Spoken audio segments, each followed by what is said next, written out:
Hello guys, this is Dr. Sandeep here, and today we will discuss about the lipid, metabolism of the lipid, how lipid is absorbed in our intestine and how it will transport to the blood and then how it will get metabolized. Okay, so as here you can see this is triglyceride and cholesterol esters. So we know that lipid is absorbed in our intestine. So this is triglyceride. Basically triglyceride is the form of glycerol and fatty acid, and cholesterol ester, it is the absorbed form of the cholesterol. Okay, so triglyceride and cholesterol absorb in our intestine, it get packed into chylomicron and then transport to the blood. Okay, so what is chylomicron? So basically chylomicron is a lipoprotein like HDL, LDL, VLDL. So like that chylomicron is also lipoprotein. So this is the chylomicron. Here you can see this is the structure of the chylomicron, where we have B48 receptor and it also have cofactor ApoE and ApoC2. Actually the main function of the B40 is to release the chylomicron from the intestinal wall. Okay, and it also has the ApoE and ApoC2 cofactor. This ApoE is very important for uptake of chylomicron remnant to the liver. Okay, we will talk about this later also. For the time being, just remember this is ApoE and ApoC2 is a cofactor. Okay, so this chylomicron transferring cholesterol and triglyceride to the blood.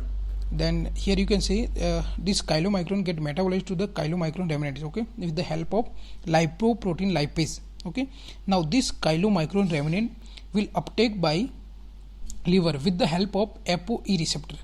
Okay, we have talked about this earlier also. So now this chylomicron remnant is taken by the liver. In liver we have the MTP. So this is the MTP protein.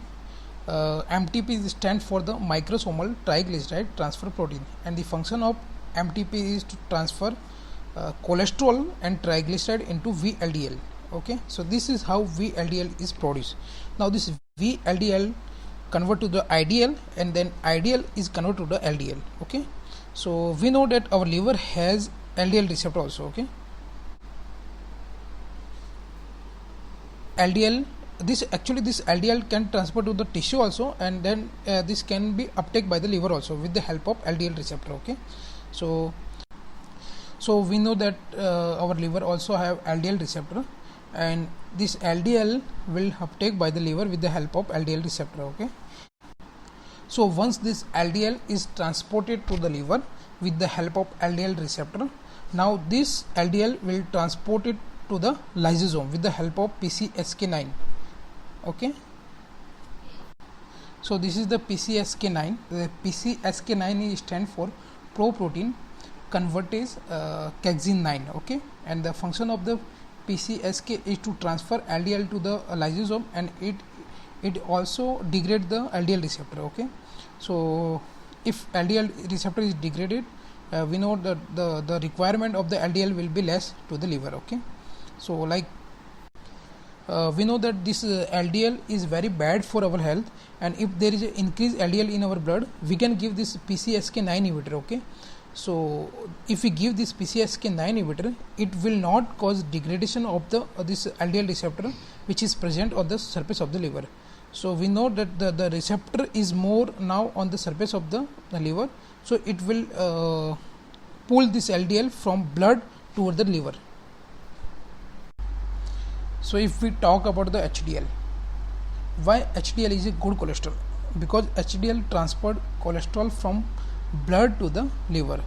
So blood will have now less cholesterol. So this is why the HDL is a good cholesterol. Okay, so while transferring this HDL from blood vessel to the liver, in between in circulation the chylomicron is also there. So sometime what happen, this chylomicron and HDL, they can transfer this cholesterol and triglyceride to each other with the help of SAPT. Okay, and this SAPT is stand for cholesterol esterase transfer protein. Okay, and which is bad, and if we want to stop this, we can give this SAPT inhibitor, that is dalcetrapib, anacetrapib. So this drug will also start with the name SAPT, that is cetrapib. Okay,